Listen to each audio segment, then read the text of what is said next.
जी हाँ दोस्तों, बिल्कुल ही सही सुना आपने। दोस्तों, अगर आप बेरोजगार हैं और एक गवर्नमेंट जॉब की तलाश कर रहे हो तो आप सभी के लिए जल विभाग की नई भर्ती आ चुकी है। यानी कि दोस्तों, अगर आप 8वीं पास है, 10वीं पास है या फिर 12वीं पास है और एक सरकारी नौकरी करना चाहते हैं तो आप सभी के लिए जल विभाग की नई भर्ती निकल चुकी है। और ये भर्ती दोस्तों महिला और पुरुष दोनों के लिए रहने वाली है। यानी दोस्तों, इसमें महिला और पुरुष दोनों अप्लाई कर सकते हैं। साथ ही साथ ऑल इंडिया जॉब रहने वाली है। यानी दोस्तों, आप किसी भी राज्य से आते हैं तो आप इसमें एक गवर्नमेंट जॉब ले सकते हैं। जल विभाग की इस भर्ती के अंदर दोस्तों आपको अलग अलग पद देखने को मिल जाते हैं, जिसके अंदर जो आपका चेकिंग करने का भी पद मिल जाता है, इलेक्ट्रिशियन का भी पद आपको देखने को मिल जाता है। इसके अलावा जल विभाग के अंदर विभिन्न पदों पर यहाँ पे भर्ती निकाली गई है और इस भर्ती का नोटिफिकेशन भी जारी हो चुका है। साथ ही साथ अगर आप जल विभाग की इस भर्ती के अंदर फॉर्म भरना चाहते हैं तो आपको जो है गाँव गाँव के अंदर आपकी नौकरी लगेगी। यानी दोस्तों, आप जिस गाँव से बिलोंग करते हैं या फिर किसी भी आप जिले से बिलोंग करते हैं तो आप उस जिले के अंदर आप आसानी से नौकरी यहाँ पे ले सकते हैं। जल विभाग की इस भर्ती के अंदर अगर आप अप्लाई करना चाहते हैं तो इसमें टोटल पद आपको कितने देखने को मिलेंगे। साथ ही साथ इस भर्ती में अगर आप अप्लाई करना चाहते हैं तो आपकी यहाँ पे आयु सीमा क्या होनी चाहिए और पात्रता क्या रखी गई है, आप इस भर्ती के पात्र हैं या फिर नहीं है। तो जल विभाग की इस भर्ती के अंदर पूरी जानकारी मैं आपको आज की इस वीडियो में देने वाला हूं। अगर आप इसमें फॉर्म भरना चाहते हैं तो फॉर्म भरने के लिए आप पास डॉक्यूमेंट कौन कौन से होने चाहिए, इसके अलावा इसकी अंतिम तिथि क्या रहने वाली है और आपको अंतिम दिनांक से पहले इसमें फॉर्म कैसे भरना है। अगर आप घर बैठे ऑनलाइन फॉर्म भरना चाहते हैं तो भी यहाँ पे आप भर सकते हैं। तो आपको सारी जानकारी मिलेगी। अगर आप एक बेरोजगार है और एक गवर्नमेंट जॉब करना चाहते हैं तो इस वीडियो को पूरा देखना। साथ ही साथ अगर आप 8वीं पास है, 10वीं पास है, 12वीं पास है या फिर आपने बीए कर रखी है, यानी आपने बीटेक कर रखी है या फिर आपने ग्रेजुएशन कर रखी है तो आप इस वीडियो को पूरा देखना। मैं आपको बताऊंगा कि इसमें आपको नौकरी किस प्रकार से मिलेगी।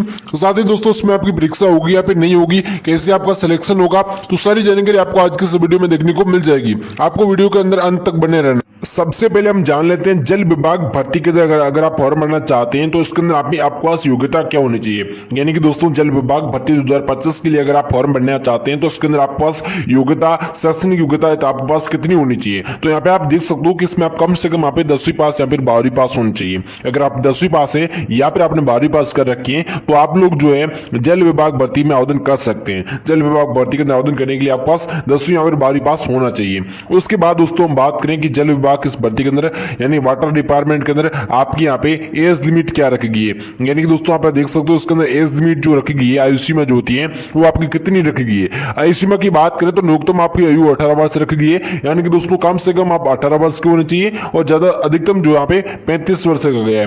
यानी कि दोस्तों आप 18 से लेकर यहाँ पे 35 साल के बीच में जो भी यहाँ पे आवेदन करना चाहता है तो आप लोग जो है बहुत ही आसानी से यहाँ पे आवेदन कर सकते हैं और एक गवर्नमेंट जॉब ले सकते हैं। 18 से लेकर 35 वर्ष के बीच में जो आते हैं वो। उसके बाद दोस्तों हम बात कर लेते हैं कि इस भर्ती में अगर आप फॉर्म भरना चाहते हैं तो ये भर्ती दोस्तों ऑल इंडिया जॉब रहने वाली। आप स्क्रीन पर देख सकते हो कि ऑल इंडिया कैंडिडेट यहाँ पे आवेदन कर सकता है। मेल एंड फीमेल दोनों के लिए भर्ती रहने वाली है। बेसिकली जो 10वीं पास है, 12वीं पास है वो यहाँ पे सिंपली आवेदन यहाँ पे आसानी से कर सकते हैं। उसके बाद हम बात करें कि वाटर डिपार्टमेंट यानी दोस्तों वाटर डिपार्टमेंट न्यू रिक्वायरमेंट 2025 में एप्लीकेशन फीस। यानी दोस्तों अगर आप जल विभाग भर्ती के अंदर अप्लाई करना चाहते हैं तो आपके पास फॉर्म का फीस क्या लगने वाला है, आवेदन शुल्क आपका कितना होना चाहिए। तो आवेदन शुल्क की बात कर रहे हैं यहाँ पे स्क्रीन पर आप देख सकते हो। उसका आवेदन शुल्क भी यहाँ पे मैं आपको डिटेल में बता देता हूँ। यहाँ पे आपकी 100 रुपये फॉर्म फीस यहाँ पे रखी गई है।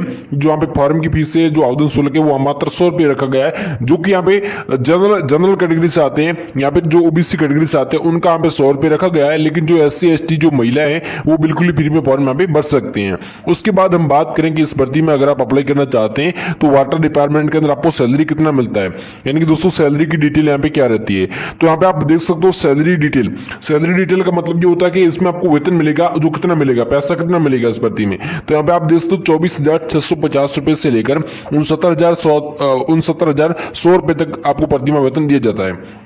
यानी कि दोस्तों आपको वहां पे 25,000 से लेकर 70,000 रुपए के अराउंड यहाँ पे आपको वेतन मिल जाता है। इसके अंदर आपको अलग अलग पद मिल जाएंगे, जिसके अंदर आपको यहाँ पे इलेक्ट्रिशियन का पद मिल जाएगा और यहाँ पे आपको जो यहाँ पे आवेदन करना चाहते हैं तो आपको जो चेकिंग करने का पद होता है, जिसका आपको जो कार्य जैसे कि स्टाफ काम कर रहे हैं उनके अंदर आपको चेकिंग करना ऊपर जैसे कि आपको काम रहता है, उसका भी पद मिल जाता है। इसके अलावा अन्य पद भी आपको देखने को मिल जाते हैं। तो कुल मिलाकर आपको वहाँ पे 25,000 से लेकर 70,000 के बीच में आपको सैलरी मिल जाती है, जो कि आपको पद के अनुसार मिलने वाली है। उसके बाद हम बात करें कि इस भर्ती में अगर आप अप्लाई करना चाहते हो तो आपको महंगाई भत्ता मिलता है और यात्रा का किराया मिलता है। उसके बाद कई सारे भत्ते भी आपको मिलते हैं। अब दोस्तों बात कर लेते हैं इसके अंदर आप वाटर डिपार्टमेंट में आप आवेदन करते हैं तो सिलेक्शन प्रोसेस क्या रखा था, यानी दोस्तों सिलेक्शन का प्रोसेस क्या रखा गया है, चयन प्रक्रिया इसमें क्या होगी। तो वहाँ पे चयन प्रक्रिया का मतलब ये होता है कि इसमें आपको वहाँ पे आवेदन करते हैं तो आपको सिलेक्शन कैसे होगा, चयन कैसे होगा, यानी कि दोस्तों इसमें आप अप्लाई करते हैं तो उम्मीदवारों को चयन जो है लिखित परीक्षा के आधार पर किया जाएगा। अब दोस्तों जो भी उम्मीदवार इस भर्ती में फॉर्म भरना चाहते हैं उम्मीदवारों का चयन लिखित परीक्षा के आधार पर किया जाएगा और सभी उम्मीदवारों से निवेदन है आवेदन करने से पहले ये ध्यान रखें कि आपका जो यहाँ पे सिलेक्शन होगा वो लिखित परीक्षा के आधार पर होने वाला है। तो दोस्तों इसमें जैसे कि आपने ऑनलाइन माध्यम से घर बैठे फॉर्म भरना चाहते हैं तो भी आप भर सकते हो। तो ऑनलाइन माध्यम से जैसे आप इसमें फॉर्म भरोगे, जैसे आपने ऑनलाइन माध्यम से फॉर्म भर दिया तो आपको जो आपने एड्रेस दिया है, जो आपने ईमेल आईडी, जो मोबाइल नंबर दिया है उसके माध्यम से आपको नोटिफिकेशन आ जाएगा और इसका नोटिस आ जाएगा कि परीक्षा कब होने वाली है और आपको वहाँ पे जो आपका लोकेशन है परीक्षा का वो भी बता दिया जाएगा। उसके बाद यहाँ पे आपकी परीक्षा होगी और परीक्षा अपने ही जिले के अंदर होने वाली है, जिस जिले से आप बिलोंग करते हैं उसी जिले के अंदर आपके एग्जाम होगा। तो यहाँ पे आपको ध्यान रहे कि आप इसमें अप्लाई करना चाहते हैं तो आपको वहाँ पे अंतिम तारीख से पहले अप्लाई करना है और अप्लाई करने के बाद में आपको लिखित परीक्षा के आधार पर आपका सिलेक्शन होने वाला है। हम बात कर रहे थे इस भर्ती में अगर आप फॉर्म भरना चाहते हैं तो फॉर्म भरने के लिए, आवेदन करने के लिए इंपोर्टेंट डॉक्यूमेंट जो होते हैं वहां पे कौन कौन से रखे गए महत्वपूर्ण दस्तावेज है जो वहां पे कौन कौन से आपके पास होने चाहिए। तो यहाँ पे आप स्क्रीन पर देख सकते हो कि अगर आप इस भर्ती में फॉर्म भरना चाहते हैं तो 10वीं पास यानी 10वीं का अंक तालिका प्रमाण पत्र होना चाहिए, 12वीं का अंक तालिका प्रमाण पत्र होना चाहिए। 10वीं पास है तो 10वीं की मार्कशीट होनी चाहिए, 12वीं पास है तो 12वीं की मार्कशीट होनी चाहिए। उसके बाद अपने राज्य में पंचायत स्तरीय आवासीय प्रमाण पत्र आपका यहाँ पे लगने वाला है।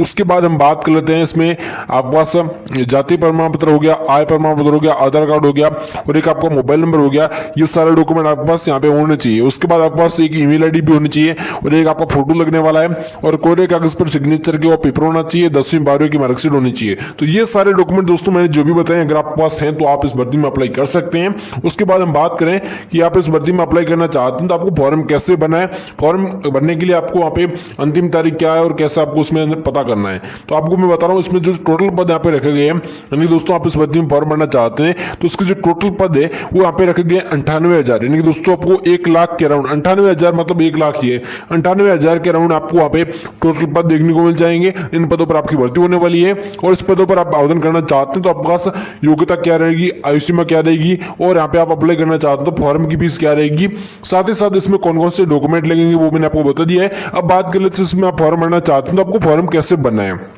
तो दोस्तों अगर आप इसमें भर्ती में फॉर्म भरना चाहते हैं तो सबसे पहले क्या करना है, जल विभाग नई भर्ती 2025 की ऑफिशियल वेबसाइट पर जाए। अब दोस्तों इसमें वेबसाइट पर कैसे जाना है मैं आपको बता रहा हूं। सबसे पहले आप जिस फोन से आप वीडियो देख रहे हैं उसी फोन के अंदर आपको गूगल को ओपन कर लेना है। गूगल के अंदर जाकर आपको सर्च करना है जल विभाग नई भर्ती 2025। जल विभाग नई भर्ती 2025 आप सर्च करोगे तो उसकी वेबसाइट आ जाएगी। उस वेबसाइट पर आपको क्लिक करना है। जैसे दोस्तों आपने वेबसाइट पर क्लिक किया तो वहां से आपको बहुत सारे ऑप्शन मिल जाएंगे। वहां पर एक रिटायरमेंट का ऑप्शन मिलेगा, यहाँ पे नोटिफिकेशन मिलेगा, उस पर आप क्लिक करना होगा। जैसे दोस्तों उस नोटिफिकेशन पर आप क्लिक करोगे तो वहां से इसका नोटिफिकेशन खुल जाएगा जिसके अंदर इसकी अंतिम तारीख क्या रहेगी, टोटल पद कितने रहेंगे, योग्यता क्या रहेगी, कौन कौन से पद रहेंगे, तो वो सारी जानकारी इसका नोटिफिकेशन अंदर मिल जाएगी। तो आपको क्या करना है, सबसे पहले जल विभाग नई भर्ती 2025 गूगल पर जाकर सर्च करना है। वेबसाइट आएगी, उस पर वेबसाइट पर क्लिक करना है। वहां पर आपको बहुत सारे ऑप्शन मिल जाएंगे, उसके अंदर आपको नोटिफिकेशन को पढ़ लेना है और उसके बाद आपको क्या करना है, वहां पर एक अप्लाई ऑनलाइन का ऑप्शन मिलेगा। जैसे दोस्तों आपने अप्लाई ऑनलाइन का ऑप्शन मिलेगा उस पर क्लिक करना है। क्लिक करने के बाद में आपको रजिस्ट्रेशन फॉर्म खुल के आ जाएगा। तो सबसे पहले उसे रजिस्ट्रेशन फॉर्म को भरना होगा जिसके अंदर अपना नाम, मोबाइल नंबर, ईमेल आईडी डालना होता है। उसके बाद सही भरने के बाद में आपको जो है आईडी और पासवर्ड क्रिएट कर लेना है। जैसे आपने अपना नाम, मोबाइल नंबर, ईमेल आईडी डाल दिया उसके बाद एक आईडी और पासवर्ड आपको बनाना होता है। तो आईडी और पासवर्ड आपने बना लिया, उसके बाद आईडी और पासवर्ड बनाने के बाद में आप लॉगिन हो जाओगे।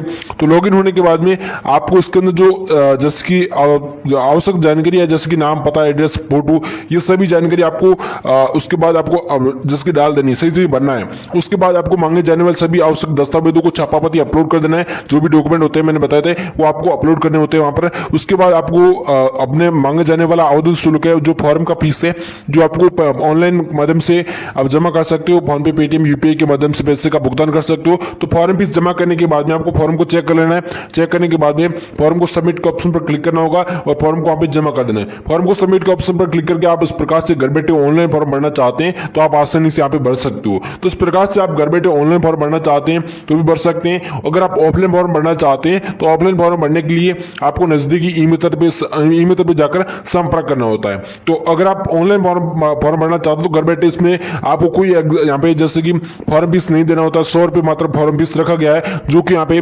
महिलाओं के लिए और SC ST वालों के लिए फ्री रहने वाला है। तो उसके बाद आप फॉर्म फीस यहाँ पे 100 रुपये जमा करने के बाद में आप इस प्रकार से घर बैठे ऑनलाइन फॉर्म भर सकते हैं। अगर आप ऑफलाइन फॉर्म भरना चाहते हैं तो आप यहाँ पे नजदीकी ई-मित्र पर जाकर वहां से भी फॉर्म भरवा सकते हैं, लेकिन वो आपको 100-200 रुपये आपकी फॉर्म फीस लेने वाला है, क्योंकि दोस्तों वो फॉर्म भरेगा तो फॉर्म फीस यहाँ पे लेगा। तो उसके बाद इस प्रकार से आप फॉर्म भर सकते हैं।